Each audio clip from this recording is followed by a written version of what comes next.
What an eventful, packed Tuesday we had here.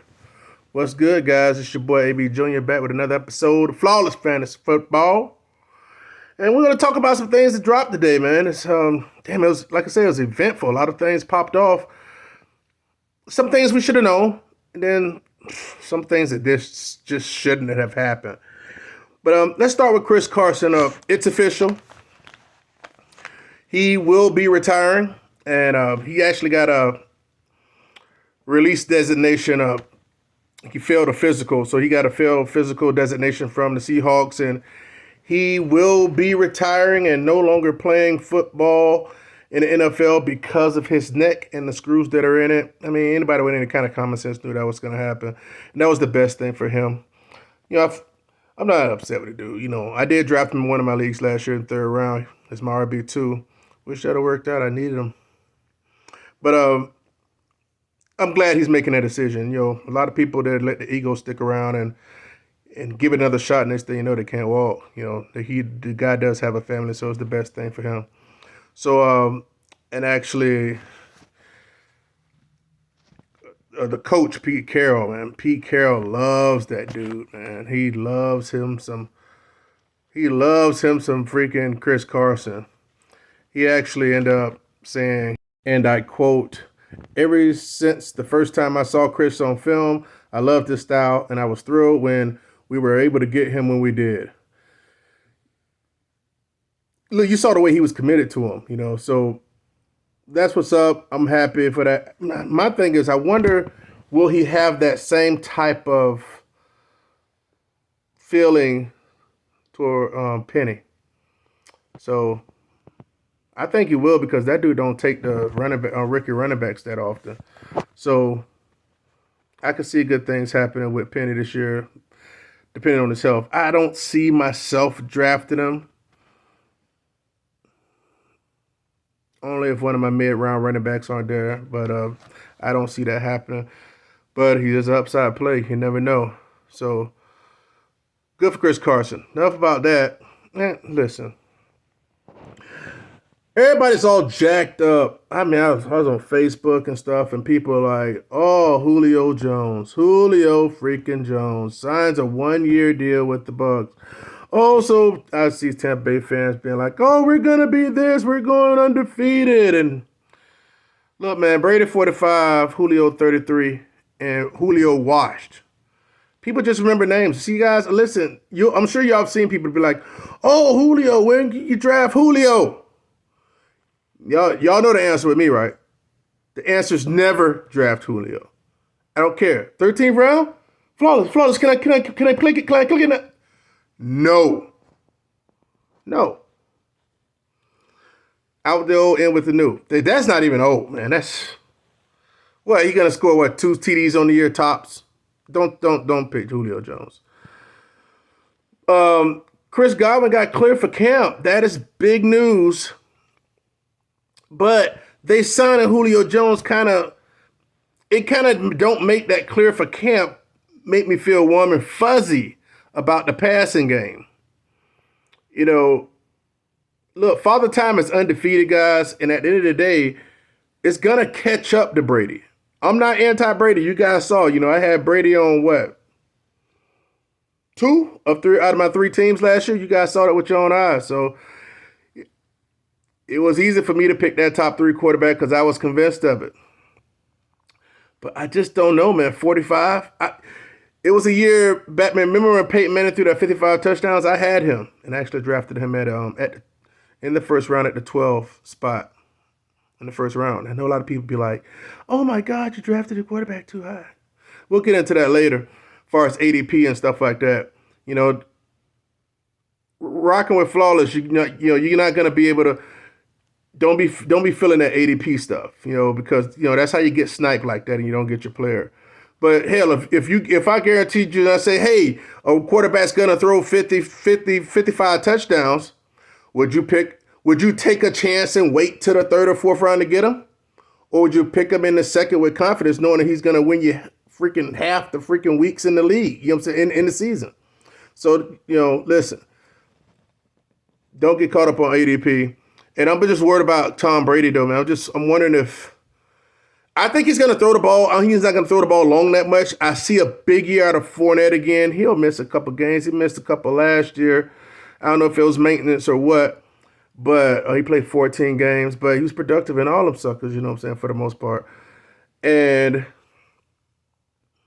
I see him dumping it down a lot, you know, because when that arm goes, he's going to dump it down and do the safe stuff. So, and sometimes those are the best fantasy points by quarterbacks, those dump downs. That's why Herbert was so good. He was able to throw it. He had a wide running back that actually caught the ball well.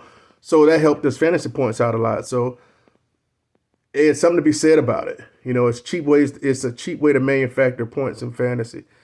So we'll see how Godwin goes. I still wouldn't recommend drafting him just because he's an injury risk and you have to pick him too high. I just wouldn't touch him. Because I believe we've seen the best of him. And one small little thing, and next thing you know, he's walking out on the first quarter on you, and then you get you a nice fat 0.7. All right? You don't want that fat 0.7. So we'll see what happens. Tom Brady's 45 years old. You know, I don't think Tom's gonna lose your weeks. You know, that's the thing about him. I don't think he's gonna lose your weeks, so he still should be safe. But I don't know. Is he gonna throw another 40-some TDs? I don't know. I kind of want to don't be left holding the bag with him, even though I'm not trying to bet against him.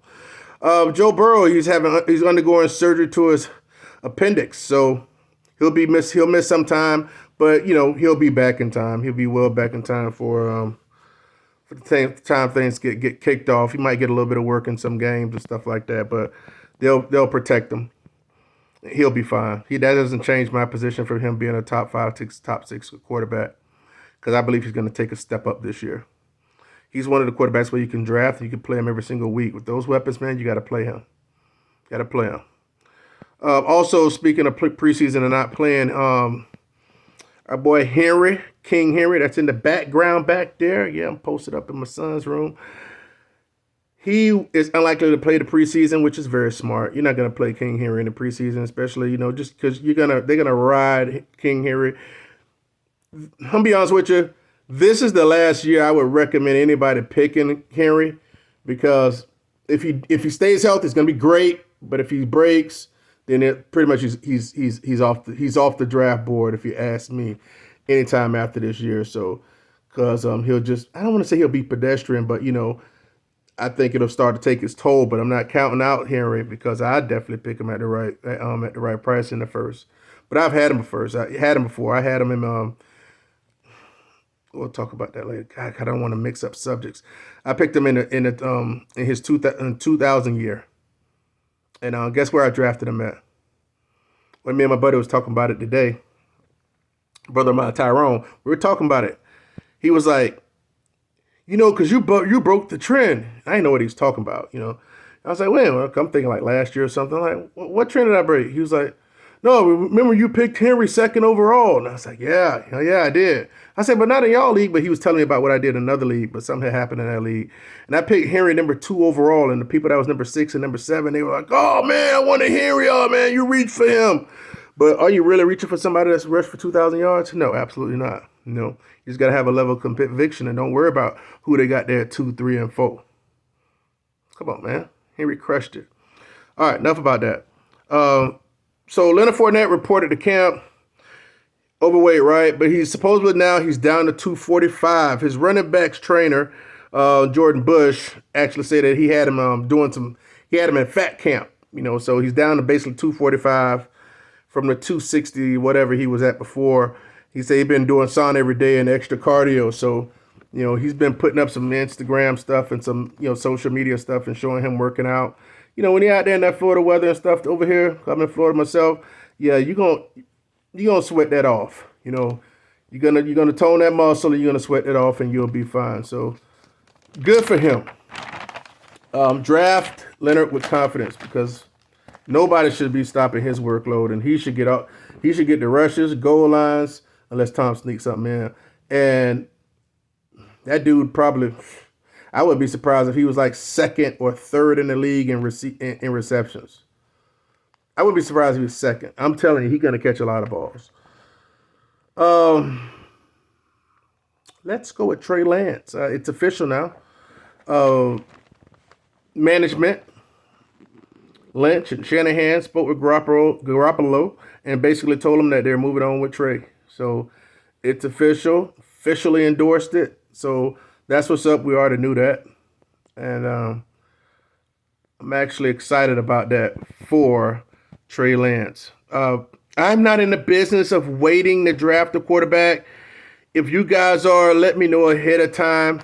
But just understand, when you're waiting and you get these quarterbacks, you got to hope they hit, man. And if you mess around, you get a freaking 13 or 14 on your team, you know what I'm saying? Don't complain when you lose by 3 or 4 points. See, those are the problems you aren't going to have when you pick an elite quarterback. Plus, if you wait for Trey Lance, you're probably going to be picking 2 quarterbacks and stuff like that, But it's a benefit. That's one of the benefits for picking elite quarterbacks, because you don't have to waste. You don't have to waste picks on an additional pick on a quarterback, because you're picking a guy that's going to play every week. So good for Trey Lance. All right, moving forward. Sterling Shepard is on the pup. He got put on the pup. And, look, I really think the Debo pick could be this year. You got to be careful. It's going to be around about the 10th round. It could easily be Kadarius Toney. Could easily be him. Like I say, he's the one that has the chops. He has the athletic, that shiftiness and being dynamic and being able to be peppered and stuff like that. And if you can get a stud guy like him and end up being a high-end wide receiver 2 or either a low-end wide receiver 1 if he stays healthy and they just freaking pepper him, salt and pepper him. Like, let's say if he had the workload as, what's that cat from Miami? That everybody like over there with Tyreek Hill. Jalen Waddle. Tell you, I had to look that up, man, because I'm gonna tell you something about me, man. My mind is kind of like, I get like when there aren't people I really want to draft for, I'm interested in you guys drafting, I'll just like consciously, or maybe subconsciously, I don't remember them. I have to go like, oh, I got to write their name down or something. I'm disinterested in them. Disinterested in the offense. I'm disinterested in the long-term production of stuff like that. So if you see me doing that sometimes, man, it's going to happen because I just don't give a freaking rat's tail about him. I did that the other night too. And I have no shame because I'm not, in my eyes, I might be forgetting a name brand player, but it's not somebody that I'm interested in. And nobody I feel as if you should be interested in either. So it is what it is. I did the same thing with Keenan Allen the other day. I couldn't think of his name worth of crap. Like, what's his name? What's his name? Screw Keenan Allen. Don't scare me. He ain't gonna kill nobody. Russell Wilson. Last thing I want to talk about here is I want to talk about Russell Wilson and I want to talk about Lamar Jackson. I'm gonna blend the two in. There's a report that came out that said Russell Wilson he's a lot more high maintenance than most quarterbacks. One NFL manager said, based on saying that he has his entourage coming with him in games and he needs extra hotel rooms and stuff when he's on the road. So they're wondering how that dynamic's going to help with a young new coach and things like that, as far as the things that he quote unquote demands that he needs because he's high maintenance. Mind you, the verbiage says one NFL manager. Let's move to Lamar Jackson. Yesterday, it was a report came out saying that Lamar, because he's been facing criticism, the same old nonsense with Lamar, because hell, if you're not a pocket passer and run every once in a while, and if you're dynamic like most black quarterbacks are, and you're running, got that leg power to get that leg juice in fantasy, that one of the criticisms of him basically said he's just not consistent throwing the ball. Okay, fair enough. Every quarterback has their issues to some degree, right? So basically said that one of the sources said that he doesn't care if he was he won MVP X amount of times, hell a lot of times, 10 or 12 times, whatever he said, that he still doesn't feel he can be a QB1. But my issue with that is it says anonymous NFC coach. Like, why are they not saying who it is? Why is all this anonymous, oh, I heard somebody said something, but I can't say who said it, type thing. It's like throwing, it's equivalent to throwing rocks and hiding your hands. And that's just something I never respected.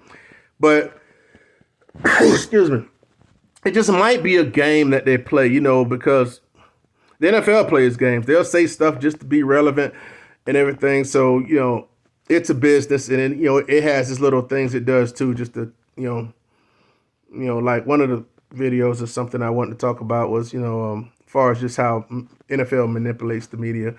Maybe I'll still make that video later, but they play games just to stay relevant, just like anything else. But hey guys, that'll wrap it up for this Tuesday. Tomorrow I had a couple requests put in for mock drafts, and so I'll knock those two out. Those two will be my next two. Mind you guys, okay, mock drafts are mock drafts. We're gonna be doing different. I'm gonna be doing different ones from the Fantasy Pro site, mock drafts, and they're going to be mock drafts, basically simulated mock drafts based on what the consensus experts in there and where they drafted them at and stuff like that. And that's how the simulation happens, and it breaks down from all those experts, supposable experts that's in there.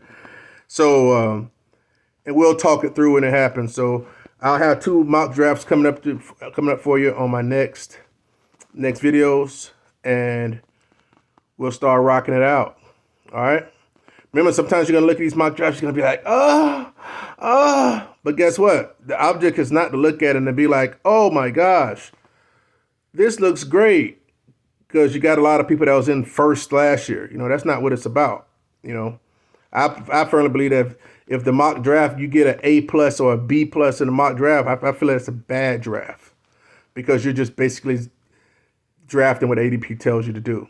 There's never a recipe for success. Like the video, comment. Let me know if you got anything to say about anything that I talked about tonight. Let me know if you got any questions about anything else. And make sure, man, if you're pressing play, press like, man. That let me know that you actually viewed the video. Press like. All right. Even if I say something you disagree with, press like, because that's what motivates me to keep going. If I don't see likes, if I see views but I don't see likes, or if I see views and I don't see comments, a combination of likes and comments, I'm gonna feel some type of way. But I ain't like gonna get sad or no shit like that. But I'm gonna be like, all right, well, all right, they ain't really, take it to the content, so I get around to it. And that's not what I want to do, because I want you guys to first, and I want you guys to be different from everybody else. Okay? Flawless Fantasy Football. Remember, if this is your first time here, make sure you subscribe. You're going to get content here. You're going to get no fluff, no kind of nonsense. And you're going to get a different way about drafting in different ways than the traditional ways that other people do. So like the video and comment. Hit your boy up. Flawless Fantasy Football. Peace.